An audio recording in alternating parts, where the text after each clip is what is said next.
Hello, it's Sunday and welcome to the brand new Big Magazine. I'm Lee Bannister and over the next hour we'll be bringing you a look around Birmingham, a relaxed look at Solihull and the Black Country and beyond.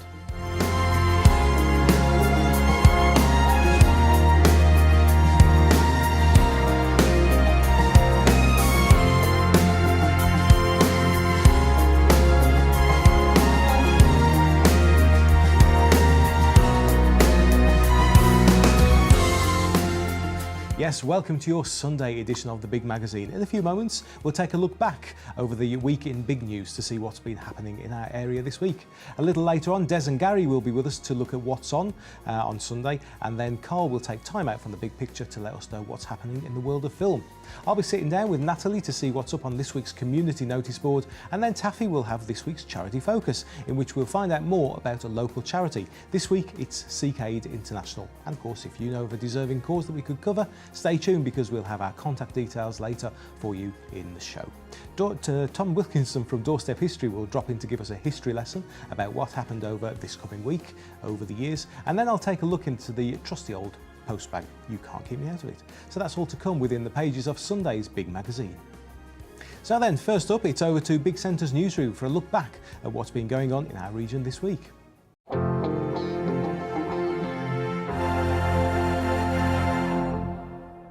Thanks, Lee. Now, vandals are believed to have caused a major power failure near Birmingham New Street. This led to long delays and cancellations for thousands of rail commuters. Many services were either disrupted or cancelled during Monday morning's rush hour. Network Rail say the cost of the day's delays and cancellations will run into hundreds of thousands of pounds. The failure of the power supply to the signals was caused by damage to trackside equipment and meant services could not enter or exit the south end of the station. Virgin, London Midland, Arriva and cross-country trains were all affected. Here's Simon Evans from Network Rail. What appears to be a deliberate attempt to sabotage the power supply into the signalling system.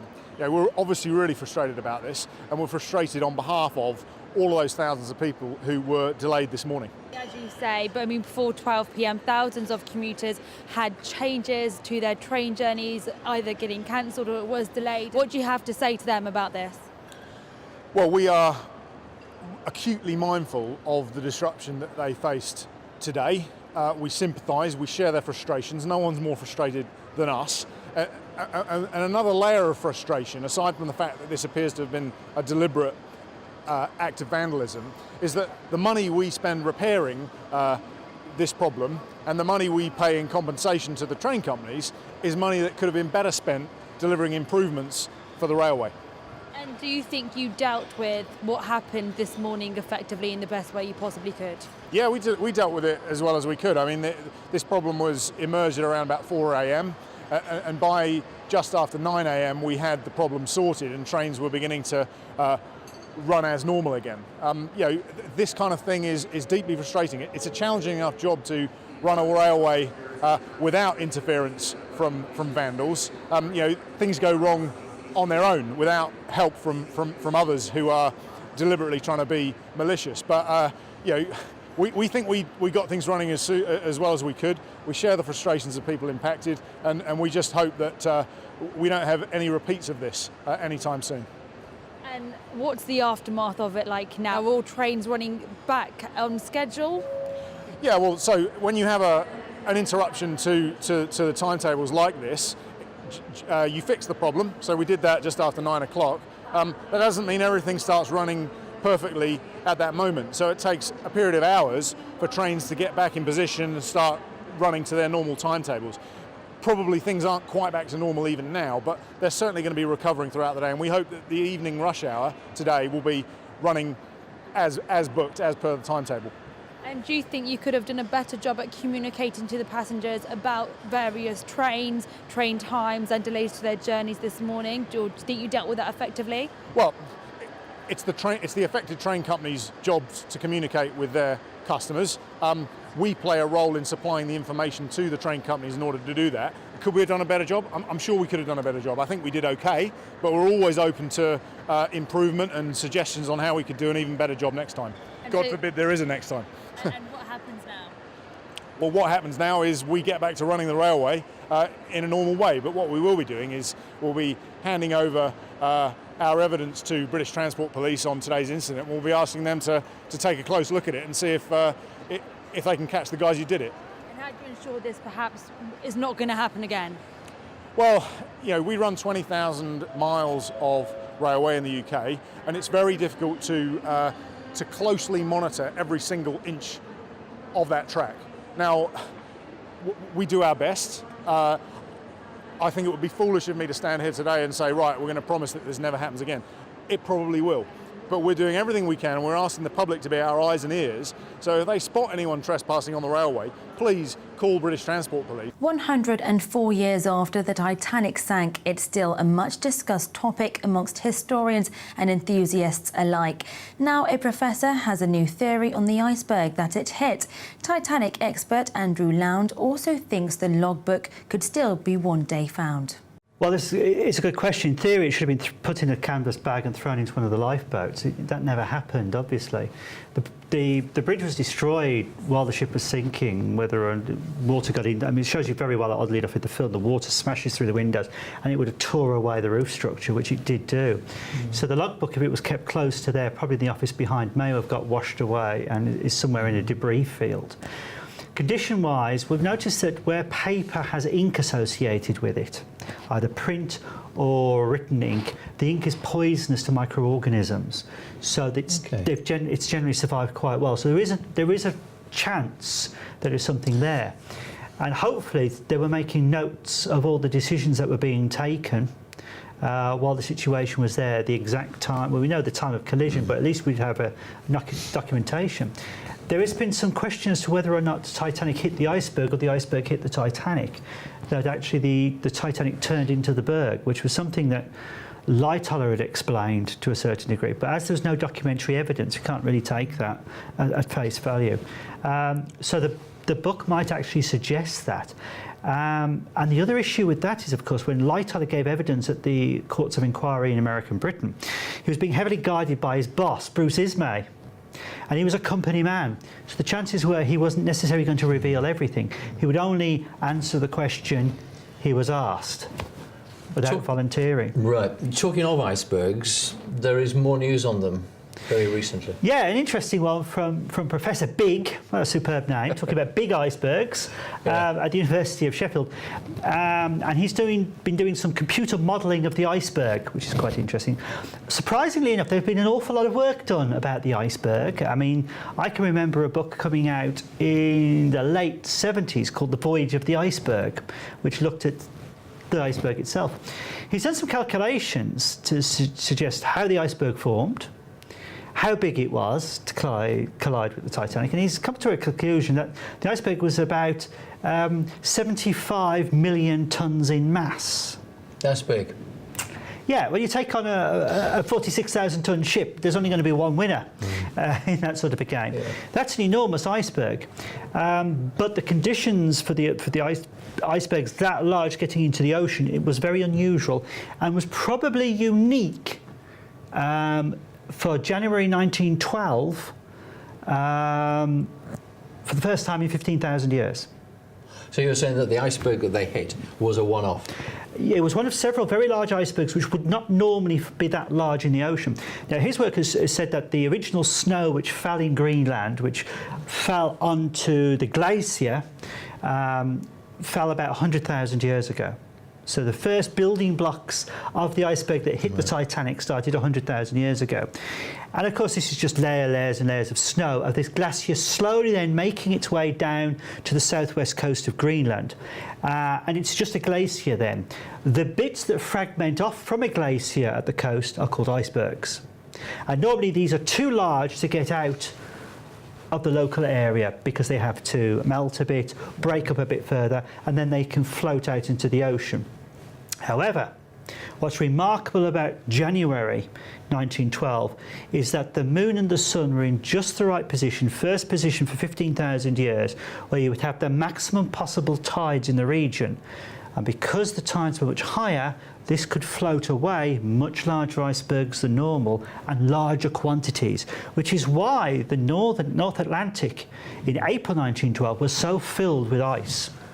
And that was a rare event. So there was no suggestion that they were off course or anything like that. They were going exactly where they should have been. Yes, they were. And there was also, they couldn't possibly have realised just how big this. Oh yes, there's icebergs, we know, because they would normally just sort of through and plough a furrow, wouldn't they? No, they wouldn't. You always avoid an iceberg at all costs. Ice is a nightmare of a thing. You never ever tangle with an iceberg if you can help it. Always avoid it. They were taking the southerly route anyway to avoid icebergs. So icebergs do drift into the North Atlantic, normal practice.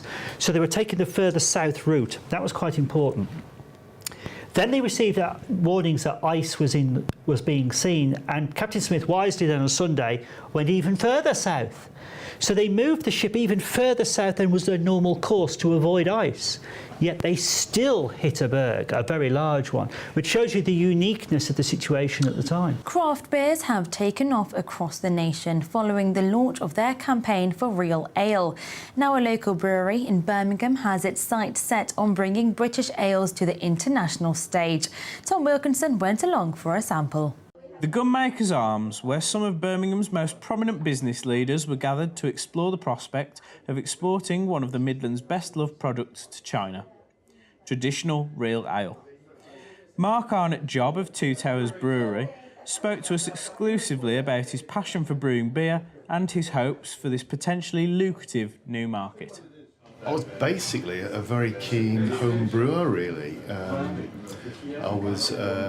Me and a group of people were developing our beers and very enthusiastic about brewing, to the point where a couple of us decided to start our own business and scale up from 5 gallons to 360 gallons, basically. We felt also that there was a real gap in the market in Birmingham for a microbrewery.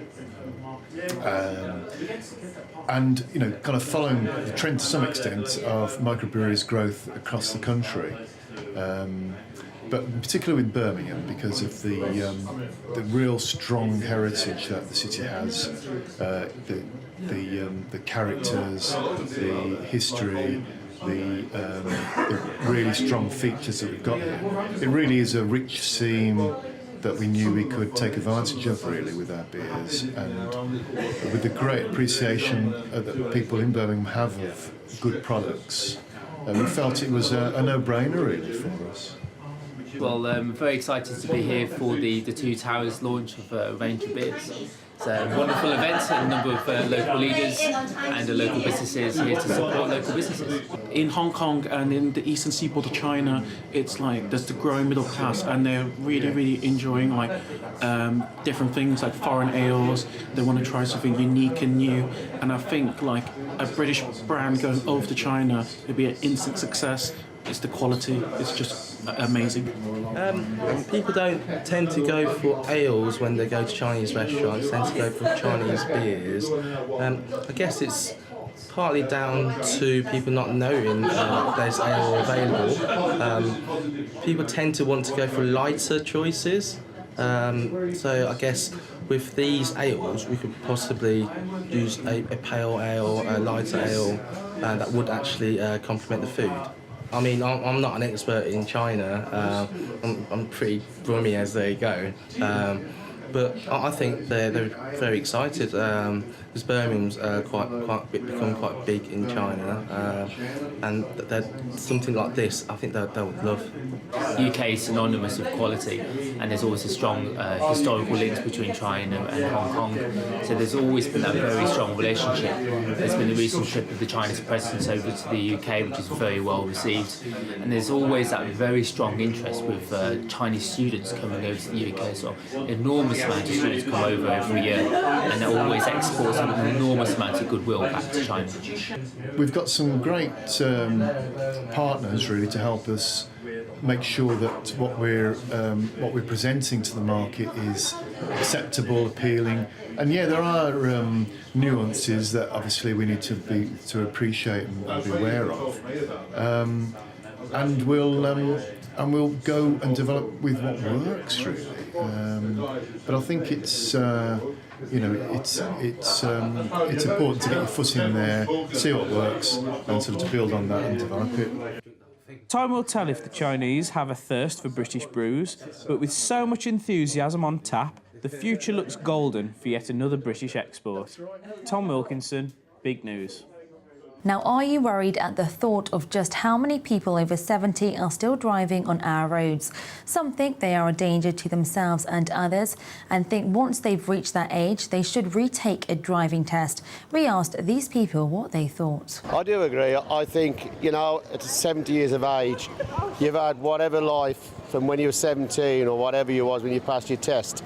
You've got experience, but there again, you don't know what's going to happen to the internal side of you. Heart attack, stroke. I think, after 50, I think they should bring in a lot of things to happen within the doctor to check on different items, because they can't check what's inside. Even with blood tests, they can't. They don't know what's going to happen from one day to another. Still to come after the break, Des and Gary's What's On for Sunday. I'll see you in a few minutes.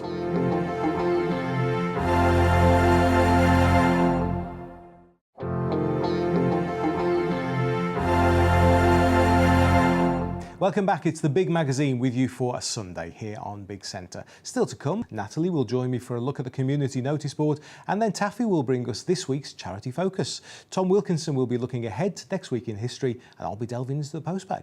That's all later on in the show. But first, let's find out what's on for today, Sunday. It's your friends and ours. It's Des and Gary. Right, it's Sunday, and starting at 10 this morning, the Birmingham Conservatoire presents an amazing day of all things piano. This year, they're featuring the Amazing Piano Circus with 6 grand pianos on the Adrian Bolt Hall stage. It's a truly interactive and fun way of celebrating all things piano. Yeah, and lovely. And at 11:30 this morning at the Mac, join Beatrix Potter as she makes her journey through the uncharted water of a life most unexpected, sharing the loves, losses, struggles and triumphs of one of the most celebrated authors in children's literature. It's the 150th anniversary of her birth, and in Hook Hitch, My Friend Peter, Beatrix's imagination comes to life on stage, accompanied by rousing folk music and some of your favourite Peter Rabbit stories. Very good. And down at the Botanical Gardens in Harborne, you can see some of their resident experts demonstrating how to care and practice for bonsai trees. Feel free to bring along your own bonsai with any queries or questions you may have. I've just got a couple of bonsai trees. Oh? Yeah, they're great. Okay. Yeah. Gigs. And the Alcester Male Voice Choir presents a gala concert at the Town Hall. Okay. Treetop Flyers are at the Hare and Hounds. Callum Kerrigan is at the Rainbow. The Funky Knuckles with Mark Lettieri Trio, or they play the Hare and Hounds. Actually, I checked a video out of them. They're really good, yeah. And originally due to play the Oobleck, Lux Lisbon now play the Dark Horse Moseley. And here's their video, Memento Mori, and we'll say goodbye. See ya. Bye-bye.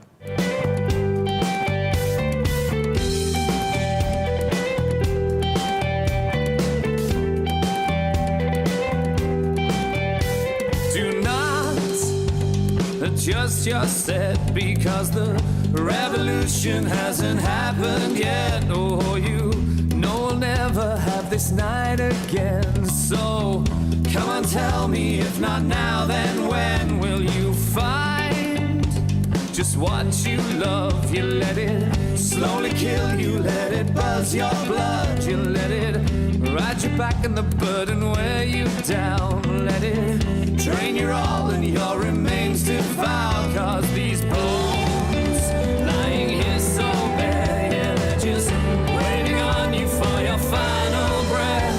Oh, come hear me roar, memento mori. I hear those 2 words and my body comes alive. You say it's cool, hell, you know it's beautiful. To know one day you're gonna die. To know one day you're gonna die.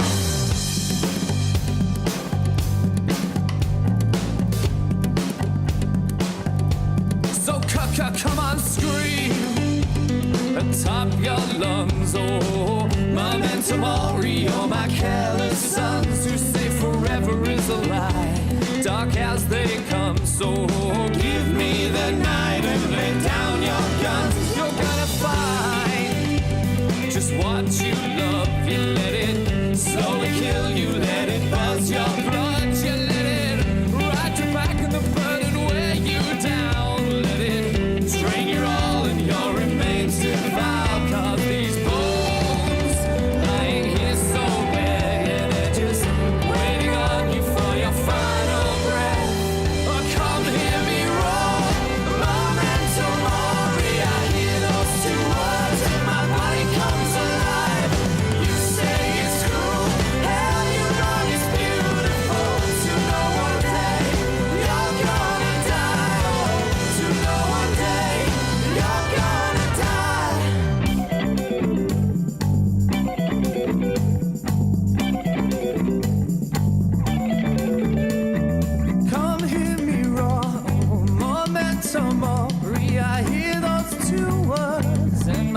body comes alive. You say it's cruel, I say it's beautiful to know one day that you're gonna die. So come hear me roar, memento mori. I hear those two words and my body comes alive. Come hear me roar, memento mori. I hear those two words and my body comes alive. And my body comes alive. And my body comes alive. And my body comes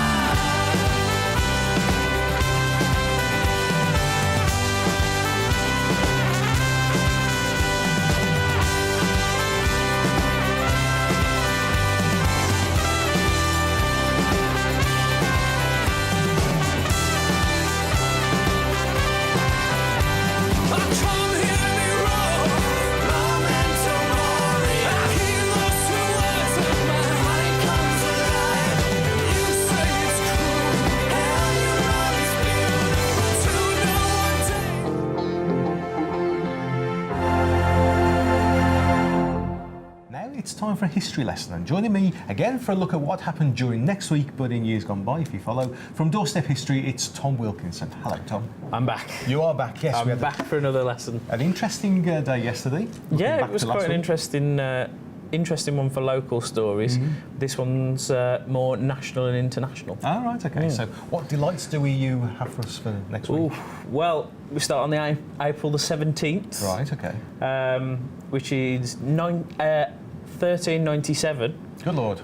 Geoffrey Chaucer told his Canterbury Tales to the court of Richard II for the first time. Oh, right, okay. Yeah, obviously Canterbury Tales, world-renowned story of the journey to Canterbury. Yes. But Chaucer died before he finished the series. It was that long?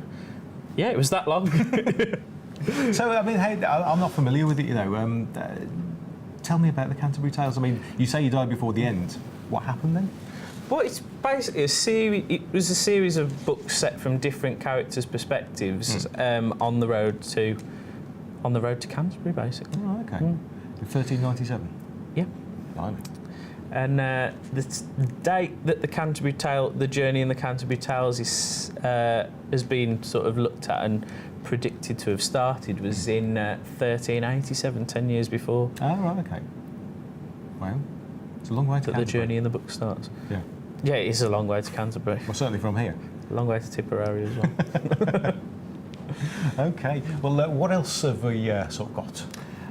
1907, the Ellis Island Immigration Centre in New York processed over 11,000 immigrants into the United States of America on that day, April 17th. What, all in the one day? All in the one day. 11,000?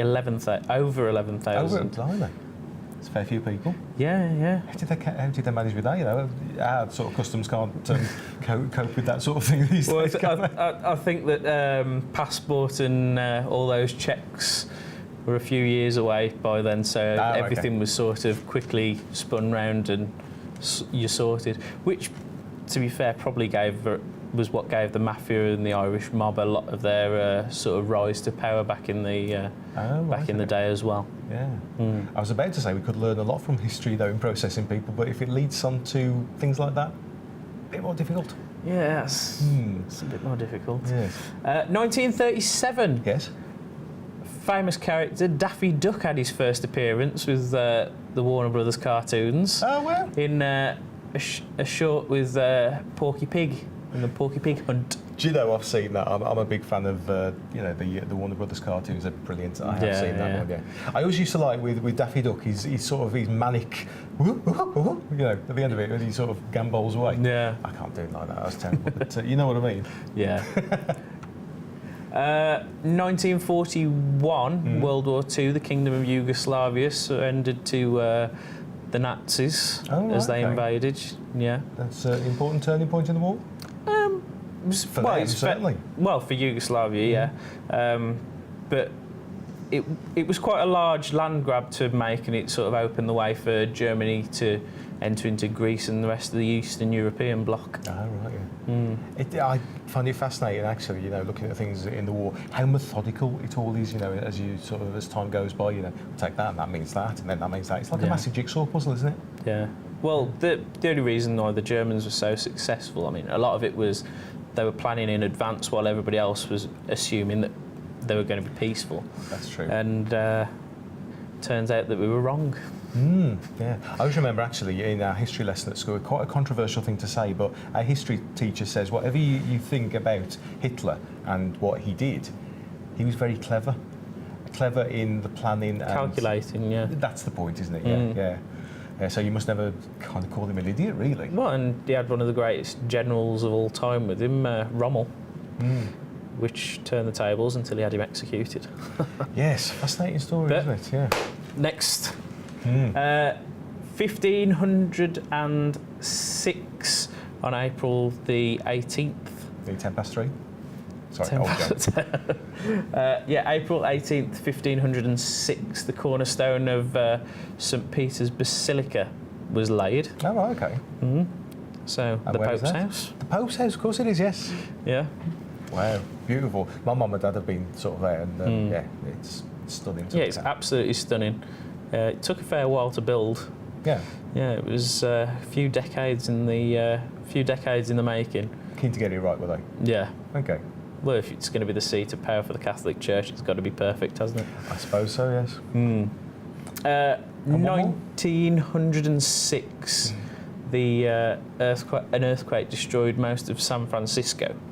Ah, right, yes, that was the last. It was mainly a fire caused by the earthquake, which destroyed San Francisco. Yeah. That was the last big one, and they're expecting the next big one, aren't they? Yeah. Anytime. I mean, there have been sort of little ones since. Well, any time, but we're 40,000 years overdue an ice age, so. That much is true. Yes.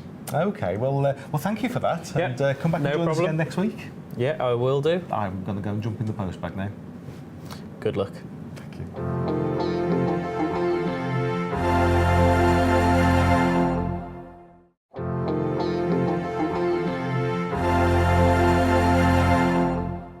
Time now to see what you've been saying to us. It's time for the postbag. What have we got this week? Well, now I don't know whether you saw the story flying around last week about Samuel L. Jackson telling a magazine that he's moving to Birmingham.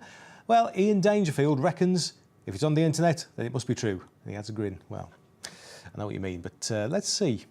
What do you think? If that were real, what do you think? Let us know.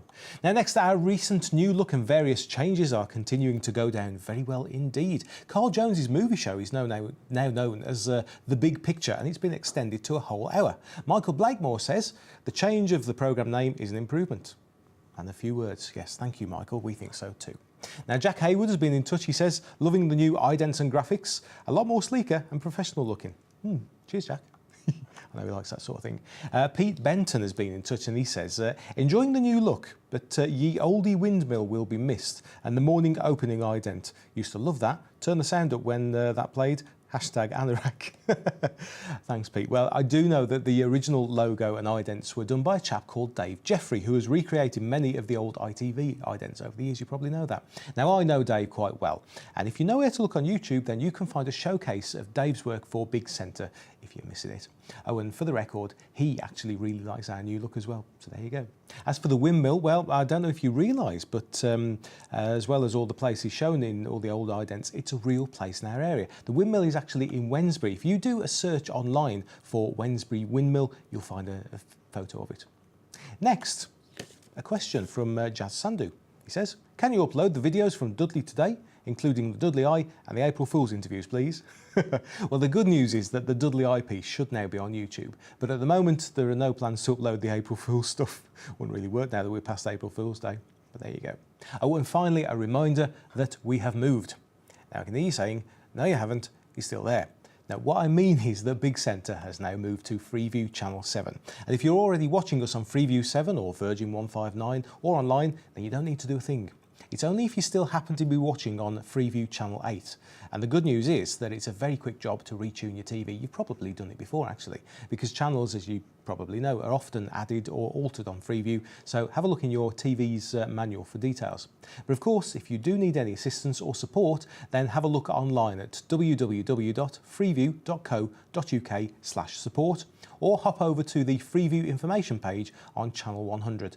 And remember, if you're already looking at us on Freeview Channel 7, Virgin 159 or online, then again, you don't need to do a thing. Okay. So there you have it. That's what we found in our postbag for this week. And if you'd like to get in touch with us, then on social media, we are at Big Centre TV. And of course, you can also email us, postbag@bigcentre.tv, or just write to us. And the address for anything at all is Big Centre, 14A, Lower Hall Lane, Walsall, WS1 1RL. Seekaid International is a registered charity in the UK that strives to serve humanity through one of the Sikh principles of Serva, which means to serve suffering humanity without any personal gain. The charity is run purely by volunteers who are passionate about serving people with both love and compassion. I caught up with one of them. Well, I get this big smile from Seekaid International. I came to the charity 4 years ago, and I've had some amazing times with the team doing some great charity works. We've had some brilliant nights out. Well, I've had the privilege of going out onto the streets in Birmingham in the winter and serving the homeless, and that was a really humbling experience.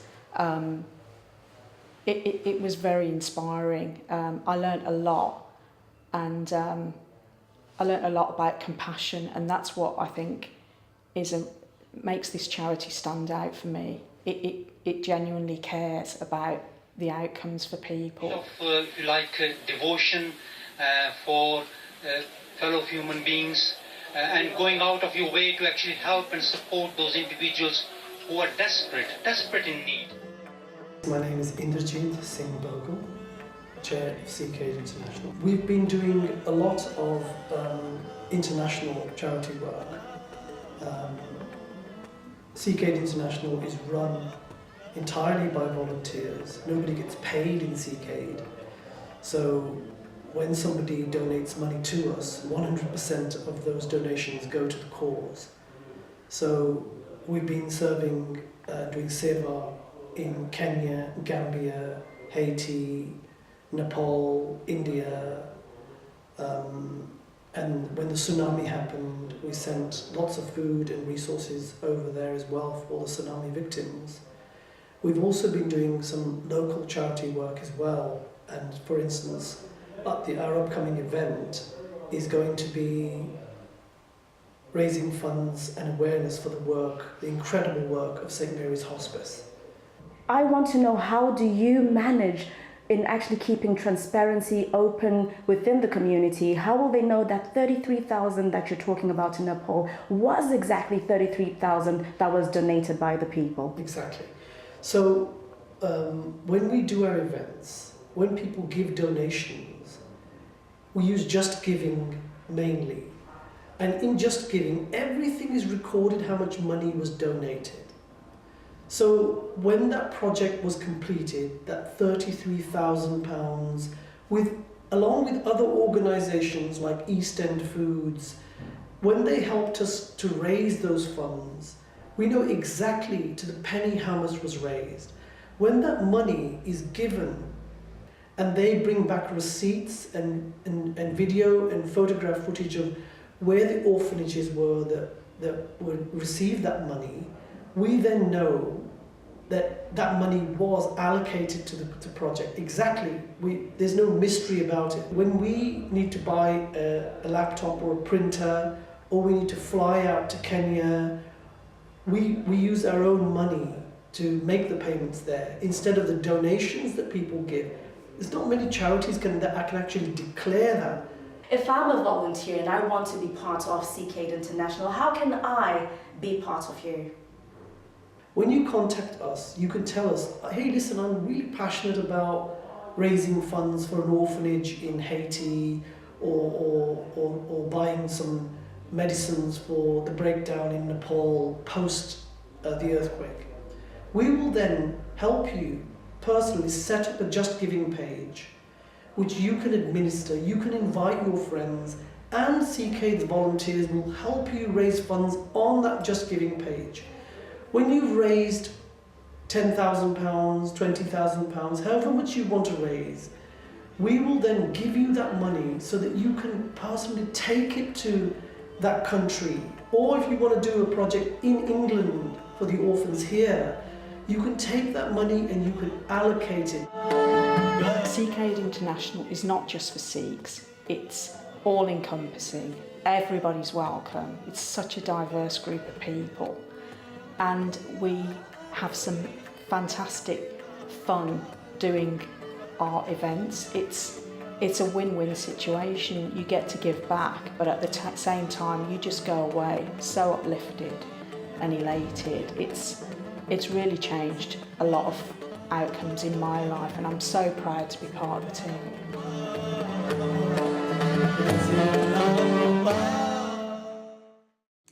Thank you, Lee. Hello, Lee. Hello. Now it's time to have a look at what else is happening in your community as we take a look at the community notice board. Oh yes, if you have news that you'd like to feature, then give us plenty of notice and you could be telling people all across the area what's going on. If you want to get in touch, we'll tell you how you can in a few minutes' time. Certainly will. Now, Saturday the 23rd of April is the Mayor's Charity Ball. No, there you go. Hosted by the Mayor of Solihull, Councillor Glenys Slater. Now, the black tie ball will be St George's Day themed and will be a celebration of traditional English values. It will be dedicated to raising money for the Teenage Cancer Trust, as well as other mayoral charities. There'll be a 3-course dinner, dancing and entertainment, including the internationally acclaimed Beatlemania tribute band. Oh, I love a bit of Beatles. Although like this. Yes. Air guitar by the Mayor. I like that, yeah. That was like multitasking on a high level. That's very good, yeah. Now, it's at St John's Hotel in Solihull and tickets are available from the Mayor's office by contacting mayor@solihull.gov.uk or phone 0121 704 6023. I think if this was like 200 years ago, the mayor would be sat watching being like, off with their heads! Have you got a big sort of blingy chain or something you could... No. Okay.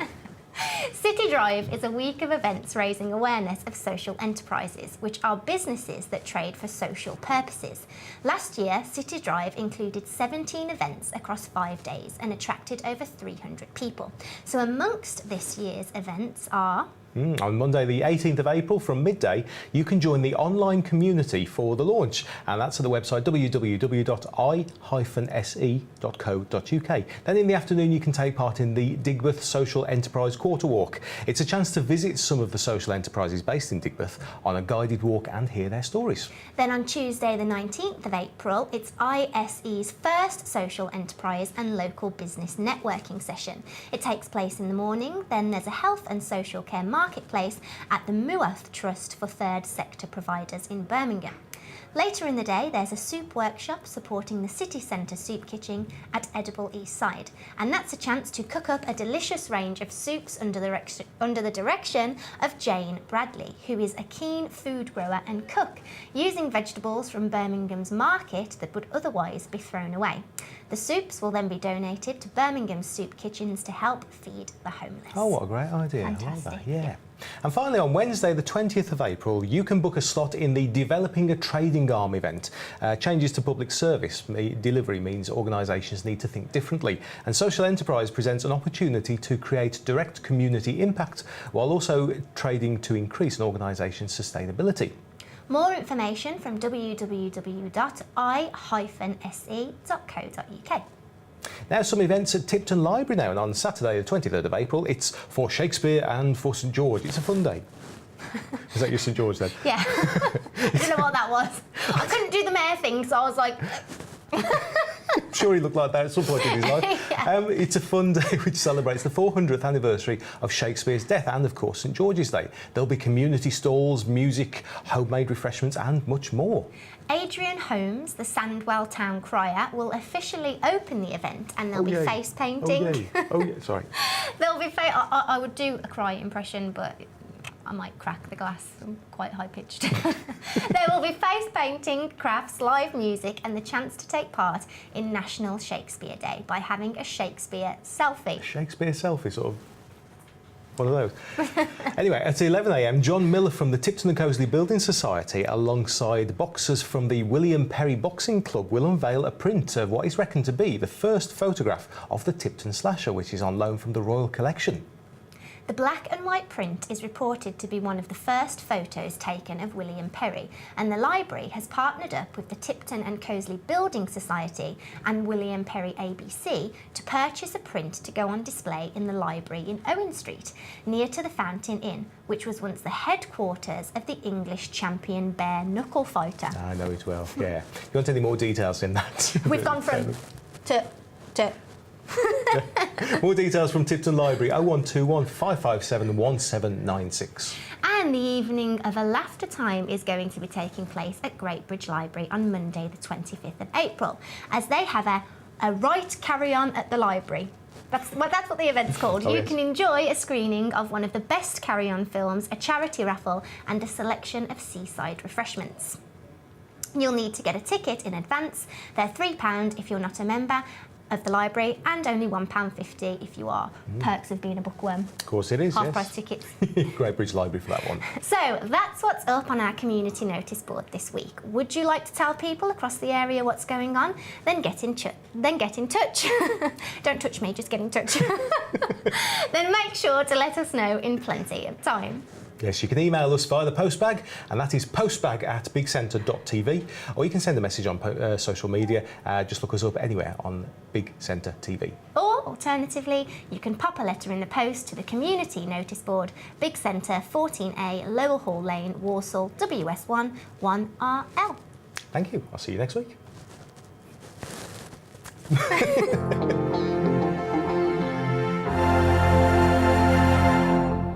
Right, do you like a good read? I know I do. Well, it's time for a few suggestions and observations as we see what's on the this week's Big Centre bookshelf with Tom. Hello. Hello. You're here this week. Yeah, I'm actually here in person this week. That's nice to see. Yeah, it's nice to have some company, not just be sat on a bookshelf by myself.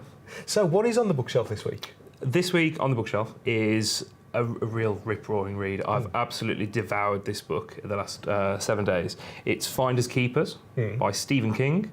Love him or hate him, this is a fantastic book. Okay. Book 2 in a trilogy, a straight crime, sort of a crime thriller, which is fairly new territory for King. But before I do go on to that, is it all right if I bring you the top 5? Yeah, go for your life. Right, top 5 of fiction sales, that is. Okay. In at number 5 is Pretty Girls by Karen Slaughter. The disappearance of a girl in the news brings back painful and long-buried memories for Claire Scott, whose own sister disappeared 20 years ago in a mystery that was never solved. Number 4 is Alert by James Patterson. Love James Patterson. Now, this is the 8th book following Michael Bennett, and when 2 catastrophes strike New York in quick succession, putting everyone on edge, as happens in a catastrophe, it's up to Bennett to hunt down the shadowy terrorist group responsible in a race against time to save his beloved city from an even worse fate. It's something that really builds over time, really, really tense, definitely worth a look. Number 3 is a real stunner. I've not read it yet. It's on my list and I cannot wait to read it because I love the original trilogy. It's The Girl in the Spider's Web, which is book 4 of the Millennium series. Oh, I've heard of it, yes. Yeah, it's it's penned by David Lagerkrantz, who took over from the late Stieg Larsson, who wrote The Girl with the Dragon Tattoo. Oh, yes. Later, originally in Swedish, translated everywhere in the world. And produced in Hollywood and in Sweden. Massive, huge successes. Daniel Craig was in the remake, wasn't he? Daniel Craig, and just fantastic performances across the board. This book, as you may guess, being a Millennium series book, brings back Lisbeth Salander and Mikael Blomkvist. Oh, right, okay. And like I say, it's on my list. I've avoided spoilers desperately. I cannot wait to give this a go. And if I like it, which I probably will, I'll probably be reviewing it in a few weeks' time. Watch out for that. Number 2 is Make Me, which is book 20. 20? 20, yeah. It's got legs, this series. And it's the immensely popular Jack Reacher series. Of course, yes. By English author Lee Child, which everybody's often surprised when he's an English author writing about this 9-foot-tall, giant, blonde-haired, blue-eyed, absolute fantastic character, Jack Reacher. In the 20th book in the series sees Reacher, the wandering ex-military policeman, taking a break at a remote prairie-strewn railroad stop. Really idyllic, really peaceful, but nothing simple in Jack Reacher's world, and it quickly goes wildly out of control. I have not read this one yet. It's a hugely long series to get through, but if it has any of the makings of especially the first book, which was called Killing Floor, it'll be blistering from start to finish. Okay. That brings me down to the book that's knocked Make Me off the top spot, and that is With You, final book of the Crossfire series by Sylvia Day. Not my kind of, not my cup of tea, certainly. It's a real vigorous romantic drama, we should say. I know the series, my wife reads them. Oh, okay. Yes. I just realised she's just bought it. Really? Yes. Okay, well, you'll have to get her to come on and tell us all about it. Yeah. In short, falling in love with Gideon Day was with Gideon Cross was the very best thing our heroine ever did. Marrying him was a dream come true, but staying married to him has been the fight of her life. It's a heartbreaking and searing love story that has been awaited. Well, this one, book 5, is being long awaited by millions of readers around the world. It's hugely successful. And that's your Big Magazine for Sunday. Remember, you can catch the Big Magazine on Saturdays at 10 a.m. and 6 p.m. and we're back with more on Sundays, also at 10 a.m. and 6 p.m. Now, during the week, we're with you at 8 until 9 in the morning and again from 10 to 11. Big News continues at 1 o'clock, 5:30 and again at 9 with updates throughout the day. I do hope you can join us then. So from the whole team here, I'll see you later. Try a bit.